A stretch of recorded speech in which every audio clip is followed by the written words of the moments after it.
An-naw'u tsani, tipe tauhid yang kedua, mata dhamanat surah tuh. Yaitu tauhid apa yang kedua nih? Tauhid at-talab atau tauhid yang dituntut dari seorang hamba, atau tauhid al-qasad, tauhid yang menjadi tujuan dan inti dari seluruh perkara ini. Tujuannya apa? Yaitu apa? Tauhid al-uluhiyah, menjadikan Allah sebagai satu-satunya zat yang diibadahi. Nah, tauhid uluhiyah. Inilah yang dicakup di dalam surat Qul ya ayyuhal kafirun. Atau di dalam firman Allah Subhanahu wa taala, "Qul," katakanlah, ya ahlul kitab, wahai ahlul kitab, ta'alu ila kalimah sawa bainana wa bainakum. Marilah kita bersatu di atas sebuah kesepakatan antara kami dengan kalian, alla na'budu illallah, yaitu agar kita tidak beribadah, tidak menyembah satu hal pun kecuali hanya Allah, wala nusyrik bihi syai'an, dan tidak mempersekutukan Allah dengan satu hal pun.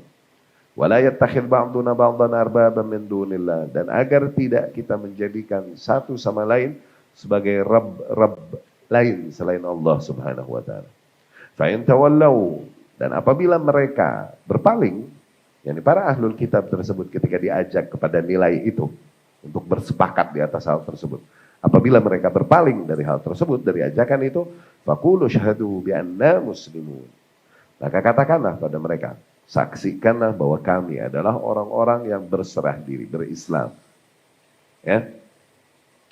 Wa awal surat Tanzil al-kitab wa akhiruha. Demikian juga tercakup di dalam surat Tanzil. Ya, baik di awalnya ataupun di akhirnya. Demikian surat Al-Mu'min wa wasatuha. Demikian di awal surat Al-Mu'min atau di pertengahannya.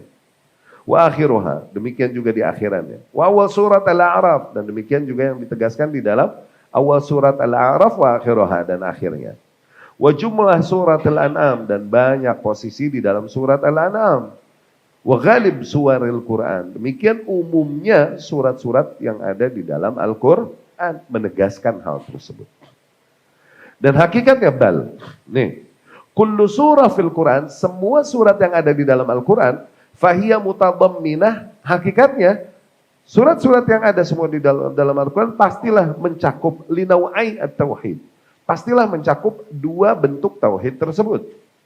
Okay? Atau kita mau sebut dengan istilah kita, pastilah mencakup tiga bentuk tauhid tersebut. Uluhiyah, rububiyah, asma was sifat. Yang di dalam istilah Ibnul Qayyim hanya dua, pembagiannya menjadi dua. Okay?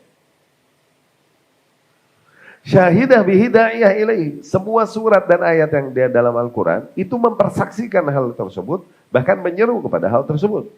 Fa'inal Quran, karena kalau kita lihat-lihat nih Quran, imma khabar anillah ta'ala, isinya Al-Quran ini entah kabar-kabar yang datang dari Allah Subhanahu wa ta'ala tentang kabar-kabar yang kaitannya tentang Allah Subhanahu wa ta'ala, wa asma'ihi wa sifatihi wa af'alihi wa aqwalihi, tentang nama-nama Allah atau sifat-sifatnya Allah, atau praktek aktivitas-aktivitas yang Allah lakukan, atau ucapan-ucapan Allah Subhanahu wa ta'ala.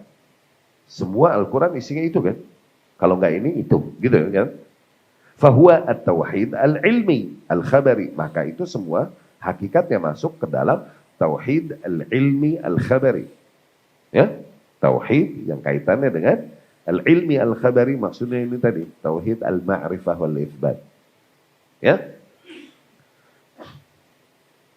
Wa imma, atau isinya Al-Quran, dakwah ila ibadatihi wahdahu la syarikalah, seruan kepada menyembah Allah satu-satunya dan tidak mempersekutukannya dengan hal lain. Tuh, isinya di Quran gitu kan. Wa khal'u ma yu'bad min duni, dan meninggalkan segala hal yang diibadahi selain Allah Subhanahu wa taala. Fahuwa tauhid al-iradi at-talabi. Itulah tauhid yang disebut dengan tauhid iradi atau at-talabi atau tauhid al-qasad.